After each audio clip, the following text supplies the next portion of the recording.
Sir முதல்ல விசிகா சார்பில் கூட்டணி கட்சியில் இருந்தாலும் இவ்வளோ பெரிய மாநாட்டை நடத்துறதுக்கு இவ்வளோ பெரிய விஷயங்களை சொன்னதுக்கு முதல்ல உங்களுக்கு வாழ்த்துக்கள். இப்போ என்னன்னா இன்றைக்காவது நல்லபடியாக சொன்னீங்களே, உங்களுக்கு வந்து என்னுடைய நன்றி, உங்களுக்கு வந்து என்னுடைய மகிழ்ச்சி. கள்ளுக்கடை திறக்கணும்னு சொல்லிட்டு பல இடத்துல வந்து பல கட்சியினர் வந்து முன்வைக்கிறாங்க, பல சங்கங்கள் வந்து கோரிக்கை வைக்கிறாங்க. ஸோ இதுக்கு வந்து ஆல்டர்னேட்டிவா கள்ளுக்கடை வந்து அமையும் நீங்க நினைக்கிறீங்களா சார்? எந்த போதைப் பொருளும் கூடாது என்பதுதான் எங்களின் நிலைப்பாடு.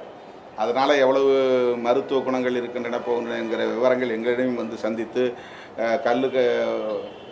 வியாபாரிகள் கல்லுவை அதாவது பனை ஏறுகிற தென்னை ஏறுகிற தொழிலாளர்கள் சார்பில் வந்து எங்களை சந்தித்தார்கள். எந்த அடிப்படையிலும் எந்த போதைப் பொருளையும் நாம் கொள்கை அடிப்படையில் ஏற்க முடியாது. நடைமுறையில் என்ன அப்படிங்கிறது வேறு, ப்ராக்டிக்கலாக என்னங்கிறது வேறு. ஆனால் in principle we are not for toddy also. கல்லுவையும் நாங்கள் வந்து ஏற்கிறதில்ல. இது விடுதலை சிறுத்தைகளின் நிலைப்பாடு. எது? ஆமாம், விற்பனை அதிகரிக்கிறாங்க.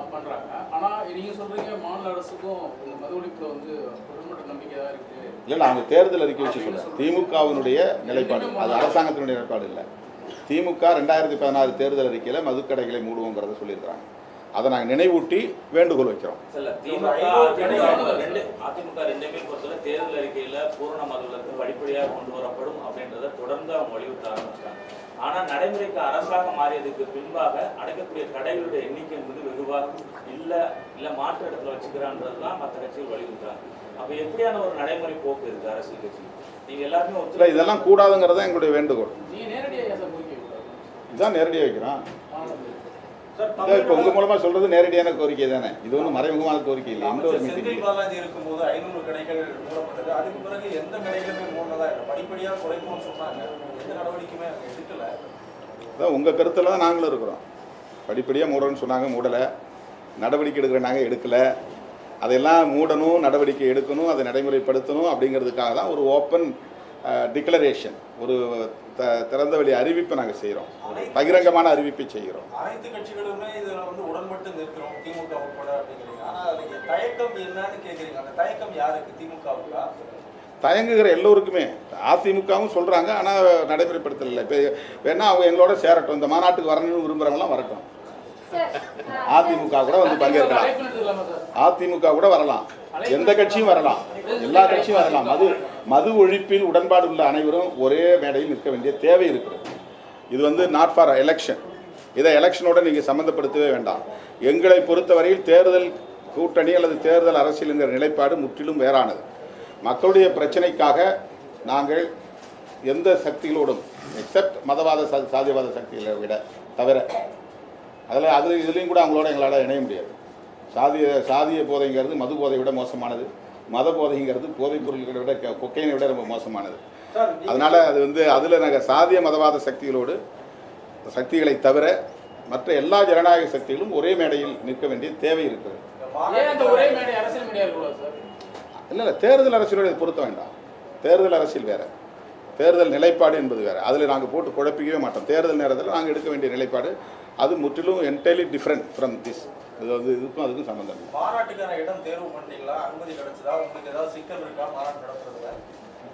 இது ஒரு ஜனநாயக தேசம் தானே, நிறைய பேருக்கு சிக்கல் இருக்குங்கிறாங்க. இல்லை, அவங்க முதல் முறையாக சந்திக்கிறதுனால சிக்கலாக பார்க்குறாங்க. அது மாநாட்டுக்கு எல்லாருக்கும் அப்படி 22 கட்டளைகள் போட்டது உண்டு, கேள்விகள் எழுப்பியது உண்டு.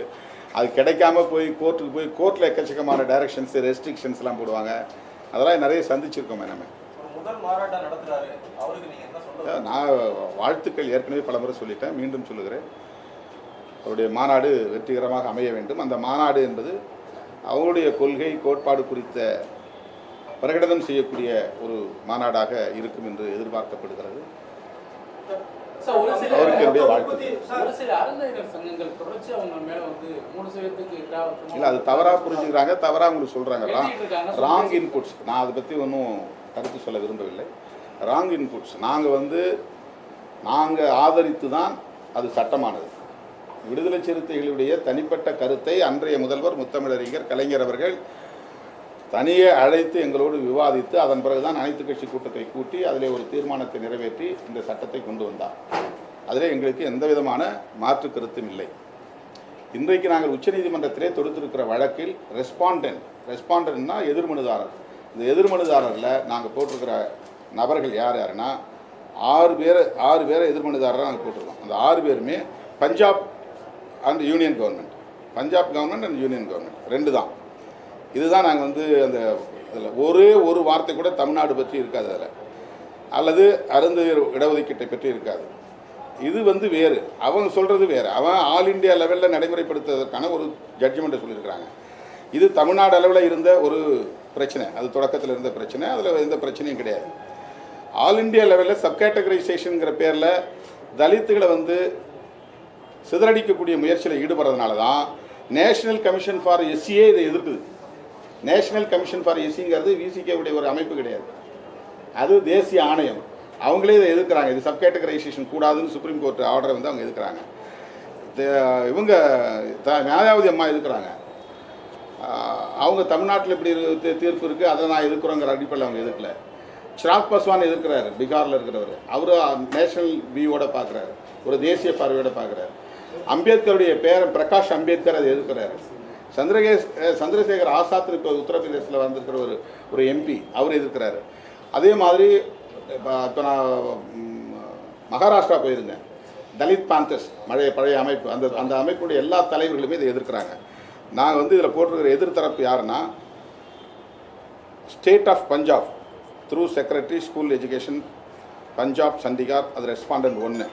Respondent 2 director public instruction, director public instructions Punjab Chandigarh, respondent number 2.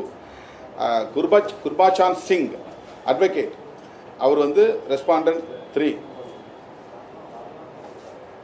Davinder Singh respondent 4, அவர் lecturer government senior secondary school. Chamar Mahasabha Punjab through its president, அவங்க தான் அந்த எதிர்த்து கேஸ் போட்டாங்க. இவங்க கேஸுக்கு தான் அந்த தீர்ப்பு வந்துருக்கு. தமிழ்நாட்டு வழக்கில் அந்த தீர்ப்பு வரல.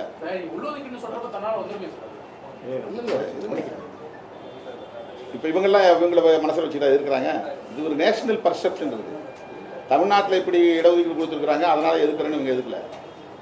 சப்கேட்டகரைசேஷனுங்கிறது என்னன்னா கிரீமி லேயர் சப்கேட்டகரைசேஷன், இது 2 தான், அல்லது சப் கிளாசிஃபிகேஷன், இது 2 தான் பிரச்சனை. இது தமிழ்நாட்டில் இருக்கிற உள்ளொதுக்கீடுங்கிறது வந்து சப்கேட்டகரைசேஷன் பண்ணலை. ஒரு மொத்த தொகுப்பிலிருந்து ஒரு 3% எஸ்சி அருந்ததியர் அப்படின்னு கொடுக்குறாங்க, அவ்வளோதான். ஆந்திராவில், தெலுங்கானாவில், பஞ்சாபில் ஒட்டுமொத்த தலித்துகளை 2 குரூப்பாவோ 4 குரூப்பாவோ பிரிச்சிடுறாங்க.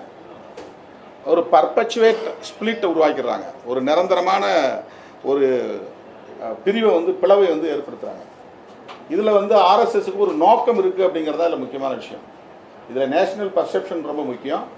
பிஜேபி அண்ட் ஆர்எஸ்எஸ் உடைய ஸ்டாண்ட் என்னங்கிறது முக்கியம். இந்த அடிப்படையில் தான் இது அணுக வேண்டியமே தவிர நம்ம வந்து தமிழ்நாட்டுக்குள்ளே கொடுத்து தப்பு நம்ம சொல்லவே கிடையாது. இது குறித்து அருந்ததி இயக்கங்கள் வந்து அவங்களோட கூட்டமைப்பு பிரஸ் மீட் நடத்துறப்ப அவங்க வந்து இந்த கேட்டகரைசேஷன் அப்படிங்கிறதால எந்த பிரச்சனையும் இல்லை, ஏற்கனவே விலகி தான். அது அவங்க கருத்து. ஏற்கனவே விலகி இருக்கிறதையே அம்பேத்கர் எல்லாத்தையும் ஒன்றா இணைச்சார். அது நல்லெண்ணத்தில் தானே இணைச்சார். ஷெட்யூல் காஸ்ட்டுங்கிறதே என்ன, இப்போ மகருங்கிற கம்யூனிட்டியும் தமிழ்நாட்டில் இருக்கக்கூடிய பறையருங்கிற கம்யூனிட்டியும் ஒன்றும் இல்லை தான், ஹெட்ரோஜினஸ் தான். அவங்க இந்தியை பேசுகிறாங்க, நம்ம தமிழை பேசுகிறோம். அவங்க ரொட்டியை திங்கிறாங்க, நம்ம அரிசியை திங்கிறோம். அவங்க கோட் சூட் போடுறாங்க, நம்ம வேட்டி சட்டையை போடுறோம். நிறைய வேறுபாடு இருக்குது. வேறுபாடு ஹெட்ரோஜினஸ் இருக்குது. ஹோமோஜினஸ் அன்டச்சபிலிட்டி ப்ராக்டிஸ், டிஸ்கிரிமினேஷன் தான் அதில் வந்து ஹோமோஜினஸ். இந்தியா முழுக்க ஆயிரக்கணக்கான சாதிகள் இந்த மாதிரி வந்து அவுட் காஸ்டாக இருக்கிறாங்க. நாட் கம்மிங் அண்டர் வர்ணாசிரம தர்மா. இவங்க வந்து இந்துக்களே கிடையாது, இவங்க அவுட் காஸ்ட், இந்த நான் ஹிந்துஸ். அதனால் இவங்க எல்லாத்தையும் ஒரு ஷெட்யூல் பண்ணாங்க. ஷெட்யூல் பண்ணதுனால தான் இந்த ஷெட்யூல் காஸ்ட்டு. அவங்களுக்கு ஒரு நியூமரிக்கல் ஸ்ட்ரென்த்து கிடைக்கணுங்கிறதுக்காக தான் இது ஒன்றுபடுத்தினாங்க. இதை தனித்தனியாக உடைச்சிட்டா நம்ம வந்து தனித்தனியாக என்னுடைய பர்சன்டேஜ் சொல்ல முடியும். ஒன்றா வச்சுருந்தா நான் ஆல் இண்டியா லெவலில் 25% இருக்கிறேன்னு நான் சொல்ல முடியும். 25%னா நான் 35 கோடி இருக்கிறேன், 110 கோடியில் நான் 35 கோடி ஸ்ட்ரென்த் இருக்கிறதுக்கு எனக்கான ரெப்ரசன்டேஷன் வேணும், எனக்கான பவர் ஷேர் வேணும்னு பேச முடியும். ஒரு சிங்கிள் கம்யூனிட்டியாக நான் மாறினா 2% 3% தான் நான் நிற்க முடியும்.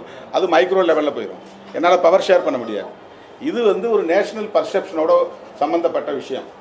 விசிகே எந்த காலத்திலும் ஒரு சாதி அடிப்படையிலான நிலைப்பாட்டை எடுத்ததில்லை. இது ஒரு சாதிய இயக்கம் இல்லை. சாதியவாதிகள் எங்களை சாதியவாதியாக மாற்றுவதற்கு, முத்திரை குத்துவதற்கு முயற்சிக்கிறார்கள். அவ்வளவுதான். நீங்க இந்த போதை மற்ற விஷயம் பேசுங்க. மற்ற விஷயங்கள் மது மற்றும் போதைப் பொருள் தான் இதுக்கான பிரஸ் மீட் தான் இது. அந்த விஷயத்தை மது விற்பனை மூலம் 45,000 கோடி வருமானம் தமிழக அரசு கிடைக்குதுன்னா இப்ப அது மது விலக்கு பண்ணிட்டா அதுக்கு மாற்று வழி ஏதாவது அரசாங்கம், இந்திய ஒன்றிய அரசாங்கம் அதுக்கு இழப்பீடு கொடுக்கட்டும். அதான் அங்கே தீர்மானத்தில் இருக்காங்க. என்னுடைய கோரிக்கையில் வச்சிருக்கிறோம்ல, மது விலக்கை நடைமுறைப்படுத்த முன்வருகிற மாநிலங்களுக்கு இந்திய ஒன்றிய அரசு சிறப்பு நிதியை ஒதுக்க வேண்டும், அதை ஈடுகட்ட வேண்டும். வேற வழியே தேடுங்க. வருமானத்தை தேடுறதுக்கு வேற எத்தனையோ வழிமுறைகள் இருக்கு.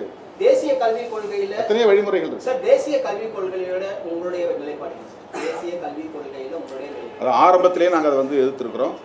அதை வந்து அவங்க இன்டைரக்டாக அவங்களுடைய கொள்கையை திணிக்க பார்க்குறாங்க. நீங்கள் தமிழ்லையும் படிச்சிங்க, இந்திய படிங்கன்றாங்க. இது வந்து அவங்களுடைய ஸ்ட்ராட்டஜியில் ஒன்று. இது ஒரு உத்தி.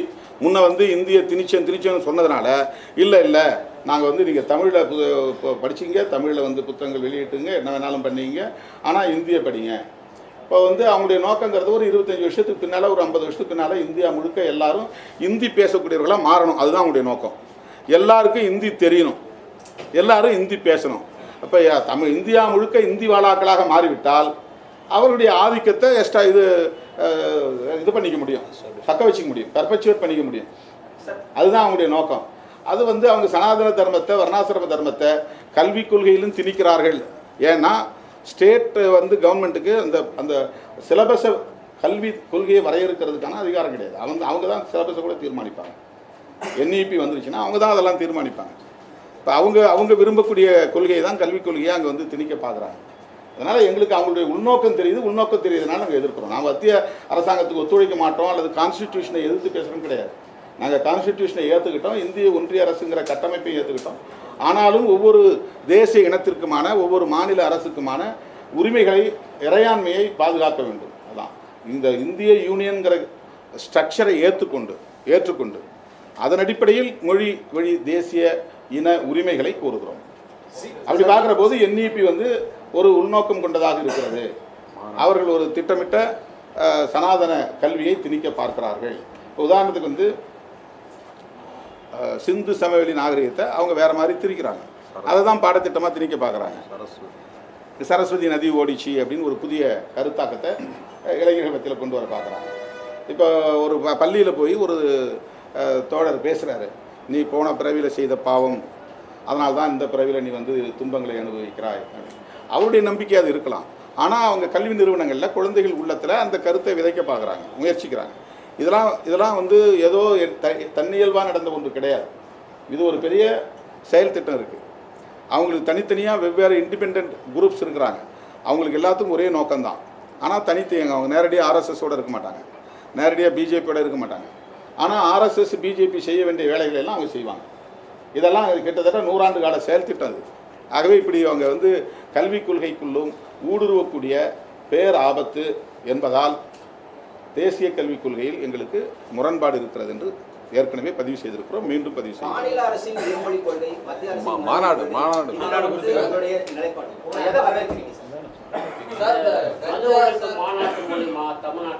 ஒரு நபர் விரும்பி 10 மொழி கூட கற்றுக்கொள்ளலாம், அது பிரச்சனை கிடையாது. அதை வந்து நீங்கள் ஒரு பாலிசியாக திணிக்கிறது தான் கூடாதுன்றோம். தமிழ்நாட்டுக்குள்ளே ஹிந்தி கற்றுக்கொள்ளாதவங்க இருக்கிறாங்களா? இருக்கிறாங்க. தமிழ்நாட்டில் எவ்வளோ பேர் ஹிந்தி படிக்கிறாங்க? ஏன் நம்ம போய் யாராவது தடுக்கிறோமா? இல்லையே. ஹிந்தி பிரச்சார சபா இருக்க, பாதுகாப்பாக இருக்க, யாரும் போய் ஒன்றும் பண்ணலையே. நிறைய CBSE ஸ்கூலில் ஹிந்தி சொல்லித்தராங்களே, நம்ம ஒன்றும் தடுக்கலையே. கவர்மெண்ட்டுடைய பாலிசியை அதை திணிக்கிற போது, அதை வந்து எஸ்டாப்ளிஷ் பண்ண பார்க்குறாங்க. அவங்க அதை திணிக்கிற போது கூடாதுன்னு சொல்கிறோம். எந்த மொழியின் மீது நமக்கு வெறுப்பு கிடையாது, எந்த மதத்தின் மீதும் வெறுப்பு கிடையாது. ஆனால் சிறுபான்மை சமூகத்தின், மொழிவழி சிறுபான்மை சமூகத்தின் மீது மொழிவழி பெரும்பான்மையினர் தங்கள் நிலைப்பாட்டை அல்லது கொள்கையை திணிப்பதை நாம் எதிர்க்கிறோம்.